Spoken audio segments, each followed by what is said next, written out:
This weekend, things really ramped up as far as exposing the insane Democrats who are running in this election. Now, this is good. This is very good news, because whether or not Trump's polling well, the people need a reminder of who the Democrats really are. See, the mushy middle is just always like, listen, what could you do for me tomorrow? And that sucks, because they have no understanding how politics works. They have no understanding timing, effort, how things improve over time, how policies take time. They don't understand any of that. It's just like, get in, do something for me now. Otherwise, we'll switch our vote, which is retarded.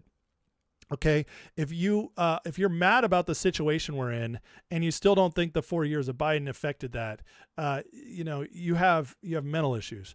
But regardless, this is about 15% of our electorate, 10 to 15%. They just don't pay attention, and they're willing to get sucked up all the time. They're not necessarily bad people. They just don't pay attention, and all they know is gas prices are high, Trump bad.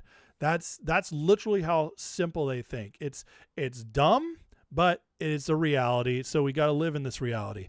Well, the good news is the Democrats can't help but show us who they are. And this will be a good reminder that, even if gas prices are bad, how can you vote for these people? So Graham Platner had a really, really bad weekend.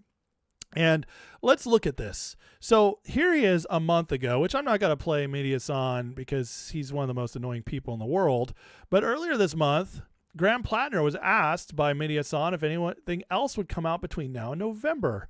Platner said, no, we put everything out there. Republicans are going to lie, make things up, use AI and dirty tricks. Well, since he said this, we found out he's got a masturbation fetish in porta potties. Ugh. Wished a Purple Heart recipient had been killed by the Taliban, called the Virgin Mary a skank, and said it was preferable to bang Thai hookers than waste time on a wife. And then he sexted and hooked up with a dozen women he met on Kick. So this story has actually come out from the New York Times, which means, listen, when the New York Times does a bad story on Democrats, do you know what this means? It means the story is coming from Democrats. Yes, this guy, Graham Platner, is so awful that the Democrats are trying to get rid of him. And a civil war within the Democratic Party is always a good thing for us. They cannot get along together. They are just despicable people. Now, Graham Platner's profile on Kick is an anonymous messaging app described as a predator's paradise. Platner's Kick profile features a photo of him topless in a towel showing off his infamous tattoos. Yeah, the guy with the Nazi tattoos. His username is early identical to the one he uses on his Instagram and Reddit accounts, the latter of which has caused a lot of problems for this campaign. Here is this just showing off his stuff right there. Platner joined Kick 4 months after the New York Times published an expose on the app's popularity among sexual predators who use Kick to distribute child pornography and facilitate abuse, kidnapping, and murder. Here's cases involving Kick in just the past 10 days, reported by the New York Times. St. Louis man charged with using Kick to exchange child pornography. A Western New York man charged with finding a 14-year-old girl through Kick and posing as a teenager, sending her explicit messages trying to get her to meet him. Or an Alabama man charged with statutory rape and attempted kidnapping of a 14-year-old girl. Or a Colorado man charged with taking a 13-year-old Connecticut girl to a hotel and assaulting her. This is a bad place. And this is where the candidate in Maine likes to hang out. Now, those who've been doing the research have known a long time ago. Back to the Maine Wire in December 1st, Graham Platner is featured on an Are We Dating the Same Guy Facebook page back in 2024. Now, I don't know if you guys know about the Are We Dating the Same Guy Facebook page, but people go on there and share photos of the men they're dating, and they're like, does anybody else dating this guy? To which others will say, oh yeah, look at me. And they all find out that they're dating the same people, these disgusting men who are hooking up with multiple women at the same time, lying to them.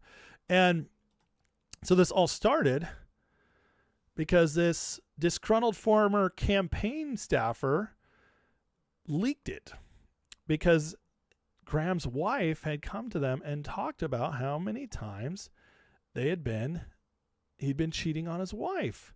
See, the nominee for U.S. Senate in Maine, Platner's wife, has shared, his wife shared the candidate's inappropriate text message with a whole host of women, including members of his campaign staff.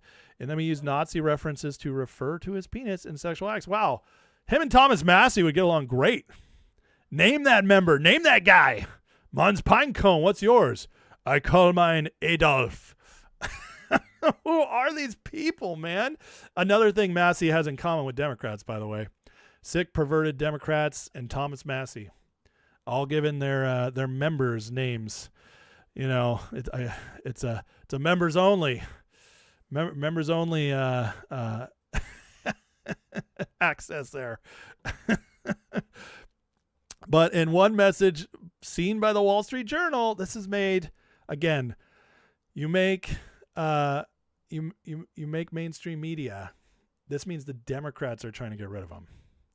In one message seen by the Wall Street Journal, Platner refers to it as Mein Führer and asks the woman if she would like Platner to blitzkrieg that ass. This is a very classy individual. Good job, Maine. Way to these people are insane, folks. They are insane.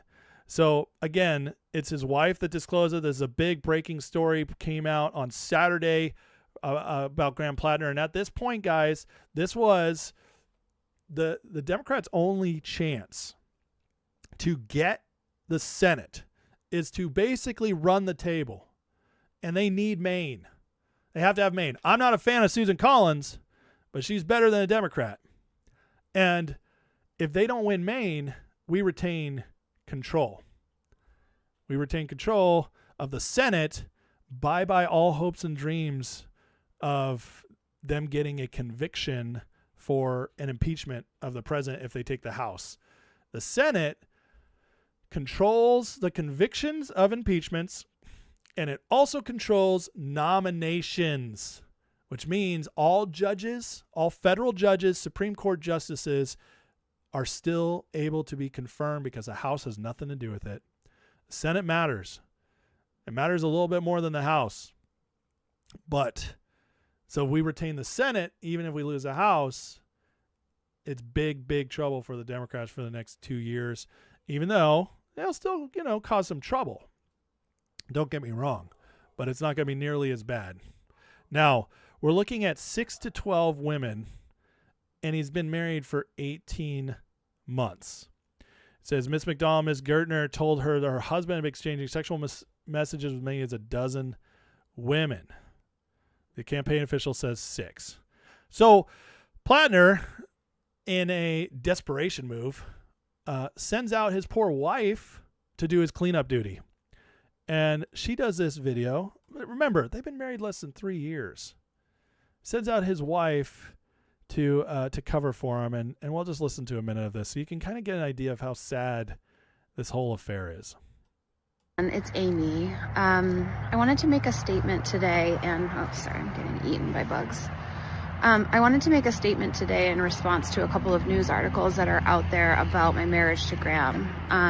If anybody knows me and Graham personally, you know that we got married in 2023. We live in Sullivan. We've got 2 dogs, and we love each other deeply. So, of violent, active combat. And he's been in therapy for years. I admire the fuck out of him.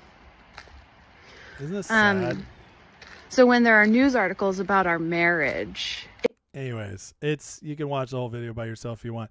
Very sad, okay? This poor woman, been married to this guy for just a couple years, and in the first 18 months of their marriage, he might have cheated on her up to 12 times. This, folks, is our current Democratic Party. So Platner, by all accounts, is going to be done because word on the street is this is only the beginning. It's about to get much, much, much worse. He's got a lot more coming out, because guess what, guys? It's not even close to the midterms yet. Now, he is the primary, but he's the only candidate running. Now, in Maine law, he's got time to back out, but the question is, will he? If he doesn't back out, well, they got months more coming up. And Eric Erickson reported this morning on Two-Way that the stuff that's about to come out is much, much, much worse. So Maine is going up in flames right now for the Democrats. And that brings us to Texas, where James Talarico, who's now that Paxton and Cornyn are no longer fighting, now that Cornyn's not running attack ads on Paxton and it's mano-a-mano for the general election, well, the stuff coming out on Talarico is getting gross. Now, this guy claims to be a pastor. In fact, he has a church, a Presbyterian church. We've shared some of the stuff he said on here before, such as God is non-binary and I love trans kids. Really creepy stuff. There are 6 genders, I believe is what he said. This guy is a psychopath. And it just came out this weekend that in the church, they have porn in their library. Yeah. What they have is a bunch of these queer books and these LGBT themed books. And in those books is all kinds of pornography. Here's him holding the books very proudly. This book is gay, genderqueer, perfectly LGBTQ with his cope on. I mean, it's pretty gross stuff, guys. But this is, again, who the Democrats are running in Texas. This guy, who is obviously gay, he's vegan, and if you've ever heard him talk, you can tell this guy is all in, but he's got to pretend to be straight. So he's pretend to bring his girlfriend out and all this crazy stuff. But it's also been coming out that he is directly connected to Obama. So James Talarico's reasoning mind.org and the Obama Foundation believe to OnRamp. OnRamp worked with a broad range of organizations, candidates nationwide. Talarico's Reasoning Mind, Inc. was bought out by Imagine Learning in 2019. Was he groomed?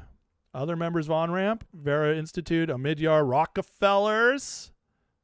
That's interesting. Innocence Project, Trusting Elections. He worked for the Obama campaign at University of Texas, Austin in government studies.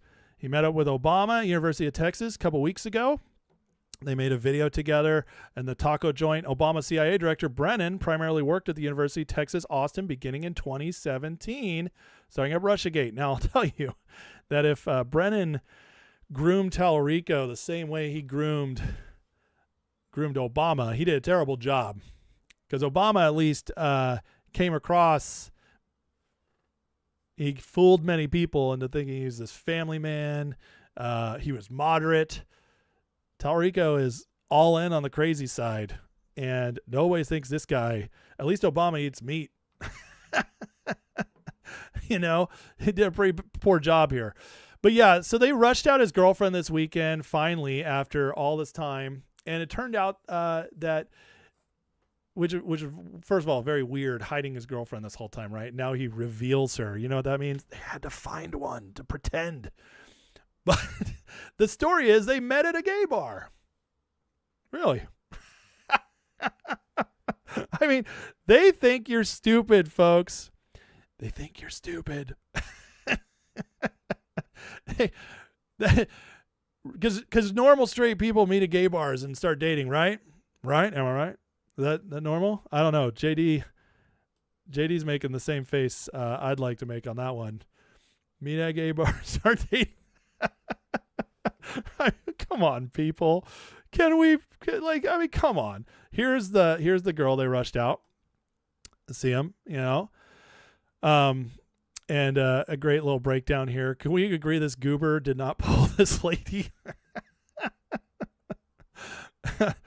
But yeah, I mean, come on.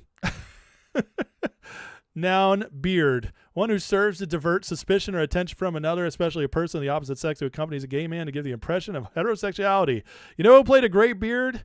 Elaine in Seinfeld. It was a great episode. That's pretty much what we're watching here, guys. I mean, anyways. So, anybody think this guy is going to beat Paxton in the general election? You know, I have some oceanfront property in Arizona to sell you because this is going to go down in flames. But again, very good for all of us that we got this guy and the crazy pervert in Maine running national campaigns with national attention, because again, the best thing the Democrats can do for us is show us who they really are, and at this point, guys, they just can't help themselves. Here's woke overload. Democrat lawmakers Yasemin Ansari, Adelita Grivalda, and Rashida Tlaib recently held a press conference on how much their periods hurt and how that's economic violence when you're not paid to stay home on your monthly cycle. Economic violence, folks. These people are, great people. Today we are here to talk about women's pain and how long it's been overlooked. In the summer of 2015, while... This is who the Democrats are. Please give us more. Please keep showing us who you are, guys, because it really helps. It really helps. So while the Democrats are collapsing because they can't get out of their own way, we also have more good news in the Republican side of things, as Trump this last week refused to endorse Nancy Mace for South Carolina governor. She's very mad about it because now her chances of becoming governor are very low. Well, there's a reason he refused to endorse her. For those who forget, Nancy Mace is one of the biggest traitors on Capitol Hill for the Republicans. Here's remembering Nancy Mace from back around January 6th. Congresswoman, do you believe the president has a future in the Republican Party? I do not. I don't know how you go forward and defend the indefensible. What happened last week was a national tragedy. People violently attacked the halls of Congress, our United States Capitol. And I believe that every accomplishment that Republicans and the president had, and I was a big supporter of the president over the last 4 years and worked for him on his campaign, but I believe that those accomplishments were wiped out. Those accomplishments were wiped out. She's a complete traitor. She also was running with Massey and MTG on the whole Epstein dig. Yeah, showing up on Piers Morgan, saying the Epstein class is hiding stuff. Nancy Mace has been a plant this whole time, and very glad to see that her future in politics is now going to go bye-bye, because by running by governor, she's given up her seat, and she can't have her seat now. So we're getting rid of Nancy Mace, which is excellent. Now, on top of that, I reported last week that Trump's executive order on mail-in ballots and everything was upheld.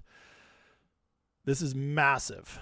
And as long as this is in place, this is going to help make sure the midterms are secure. Now, this person has done an amazing breakdown on what Trump's executive order accomplishes and why we should feel very good about this going forward. Now, look at this. If you haven't understood so far the big deal this is, this will help. Most people have no idea what President Trump's new election mail executive order, USPS rule, does. Plain English, it creates a chain of custody system for mail ballot envelopes in federal elections. Not the vote, the envelope.